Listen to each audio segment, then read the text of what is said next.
Kementerian Pertahanan mengusulkan tambahan anggaran sebesar 184 triliun rupiah untuk dimasukkan dalam pagu anggaran indikatif tahun 2026. Pengajuan tambahan dana 16,6 triliun dari alokasi awal 167,4 triliun rupiah ini membuat Kemenhan menempati posisi kedua kementerian lembaga yang mendapatkan anggaran terbesar setelah Badan Gizi Nasional yang mencapai 217,86 triliun rupiah. Lantas apa sebenarnya urgensi penambahan anggaran Kemenhan ini?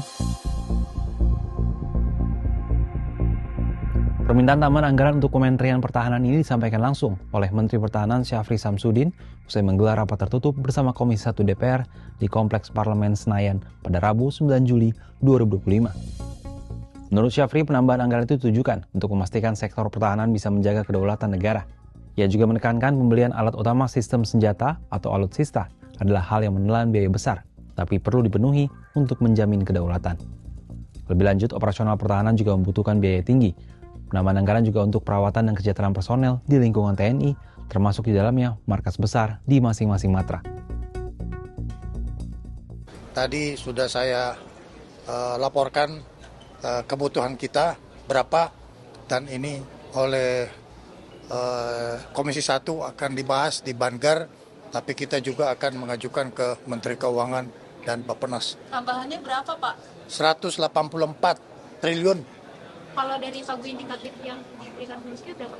Saya lupa berapa, tapi kita masih memerlukan tambahan.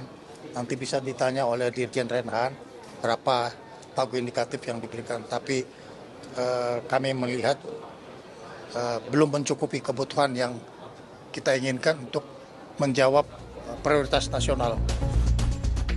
Secara terpisah, anggota Komisi 1 dari fraksi PDIP Juniko Siahaan mengatakan, usulan penambahan anggaran pertahanan sekitar 184 triliun rupiah tak hanya meliputi pembelian alutsista, tapi juga kebutuhan kesejahteraan prajurit.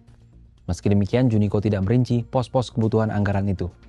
Ia beralasan rincian anggaran pertahanan bukanlah informasi yang dapat dibuka dan dikonsumsi publik secara luas.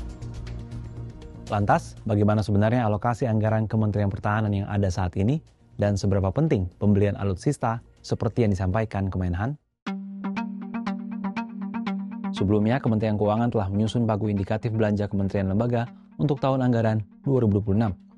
Kemenhan kemudian mendapatkan alokasi anggaran hingga 167,4 triliun rupiah atau posisi kedua paling besar setelah Badan Gizi Nasional yang mencapai 217,86 triliun rupiah. Dari anggaran tersebut, program dukungan manajemen menelan anggaran terbanyak yakni 75,67 triliun rupiah. Setelah itu, program modernisasi alutsista, non-alutsista, dan sarana-prasarana atau sarpras pertahanan yang mencapai 71,91 triliun rupiah. Ini artinya hampir 50% anggaran yang ada justru terserap untuk sektor di luar program modernisasi alutsista. Terkait hal ini, analis pertahanan Fauzan Malufti menilai dengan situasi konflik geopolitik yang tengah memanas saat ini, baik di Timur Tengah maupun Rusia-Ukraina, idealnya negara-negara memang melakukan penguatan terhadap kemampuan alutsistanya. Pasalnya, negara-negara lain akan berlomba-lomba memperkuat persenjataan mereka guna memperkuat sistem pertahanan. Namun di satu sisi, rencana peremajaan alutsista TNI akan terganggu karena kenaikan harga alutsista. Diketahui Indonesia berencana membeli sejumlah pesawat tempur dari berbagai negara seperti AS, Prancis, dan yang terbaru dari Turki. Dampaknya apa ke TNI? Dampaknya apa ke Indonesia? Belanja alutsista, modernisasi pertahanan kita bisa lebih lama, karena kita beli alutsista, datangnya delivery time-nya lebih lama, dan juga bisa lebih mahal tadi ya, karena demand-nya meningkat. Jadi kalau misalnya proses modernisasi TNI kita begini-begini aja, ya makin susah kita akan mengejar modernisasi TNI. Ini juga termasuk untuk industri pertahanan Indonesia, karena supply chain kita, spare part, sensor-sensor itu, misalnya untuk kapal perang gitu ya, memang kapal perangnya dibuatnya di Indonesia banyak gitu ya, tapi sensor-sensornya, isi-isinya, senjata-senjatanya itu masih mayoritas itu impor. Jadi ini juga akan berpengaruh ke industri pertahanan Indonesia. Dengan dinamika geopolitik global yang semakin memanas, mampukah peningkatan anggaran ini benar-benar menjamin kedaulatan negara melalui modernisasi alutsista TNI? Atau apakah penambahan anggaran terbilang mubazir karena justru tidak terfokus pada optimalisasi sistem persenjataan? Gimana menurut Sahabat Kompas?